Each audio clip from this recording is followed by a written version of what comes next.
さて、今回のディープダイブへようこそ。よろしくお願いします。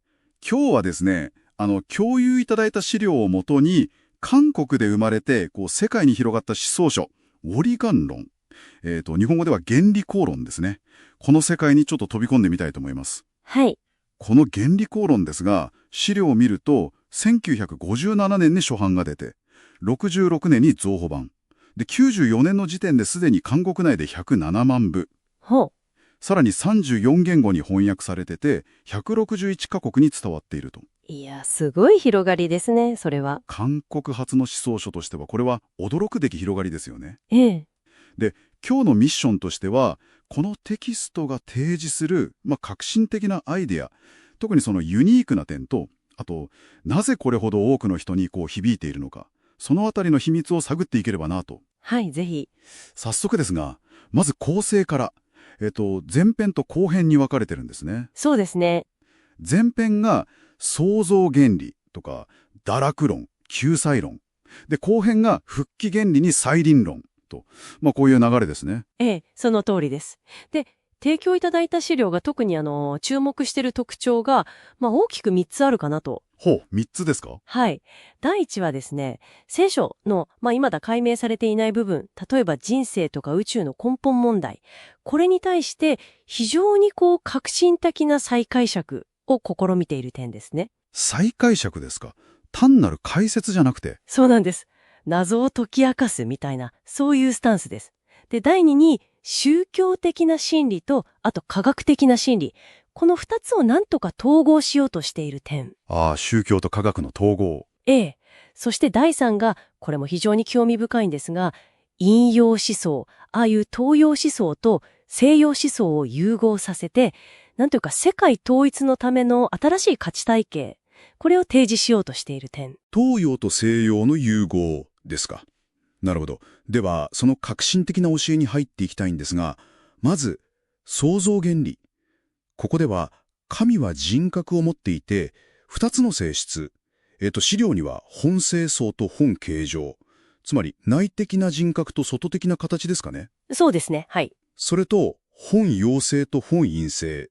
能動性と受動性みたいな。ええ。これらが調和した主体だと。で、人間を創造した目的というのは、アダムとエバが完成して、善意子孫を増やして、地上と天上に天国を築くことだった。と。はい。それが本来の目的だったということですね。しかしここで、本当にユニークというか驚かされるのが、堕落の解釈ですよね。ええ。ここが非常に特徴的です。聖書にある禁断の果実の話。これを、アダムとエバが未熟な段階で、その不倫な性的関係を持ったと。そういう比喩だと読み解くんですね。そういう解釈をするわけです。これが現在になって血統を通じて遺伝していくんだと主張している。遺伝する現在。これは伝統的なキリスト教の理解とはかなり、全く違いますよね。全く違いますね。ええ。そしてこの解釈が次の救済論に直結してくるわけです。というと、つまり、その遺伝的に堕落してしまった人類を救うために、メシア、救世主ですね。その救世主として使われたのがイエス・キリストであると。はい、それはキリスト教の基本的な考え方ですね。ええ。ただし、ここもまた重要で、原理講論の主張によると、イエスは十字架によって霊的な救いは達成したんだと。霊的な救い。はい。しかし、肉体的な救いに関しては未完成のまま終わってしまったとされているんです。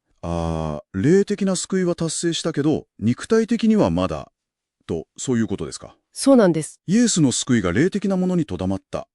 となると、当然、じゃあその肉体的な救いはどうなるんだって疑問が湧きますよね。まさにそこなんですよ。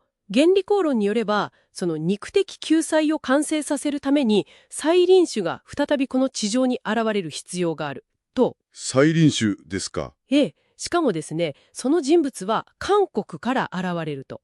このテキスト自体がそれを啓示として主張しているんです。韓国から。はい。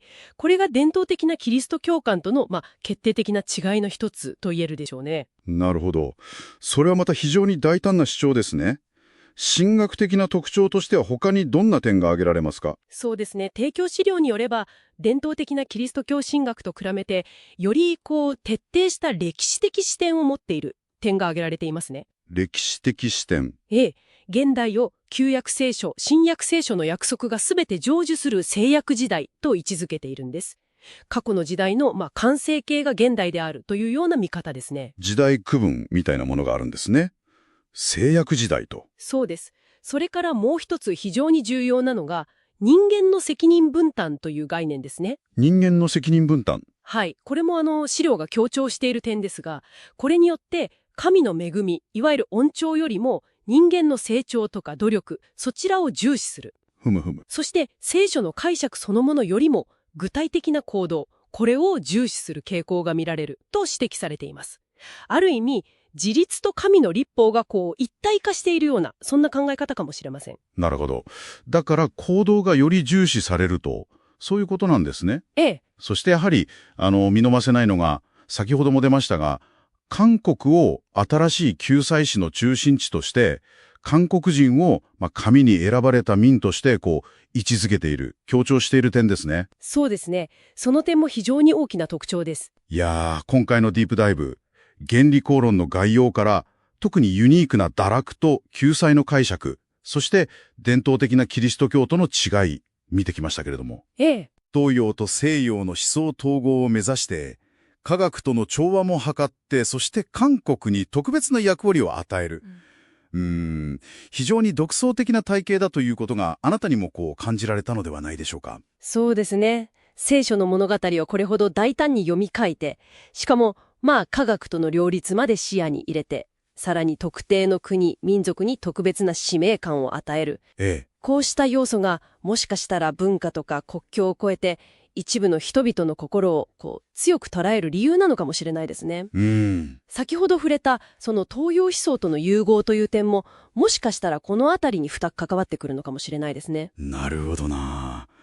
一つの思想が生まれてそれが広がって人々の価値観とか生き方に深く影響を与えていく、そのメカニズム自体なんだか考えさせられますよね。本当にそうですね。このディープダイブを通してあなたがもっと知りたいとかここが気になると感じたのはどのあたりでしたか？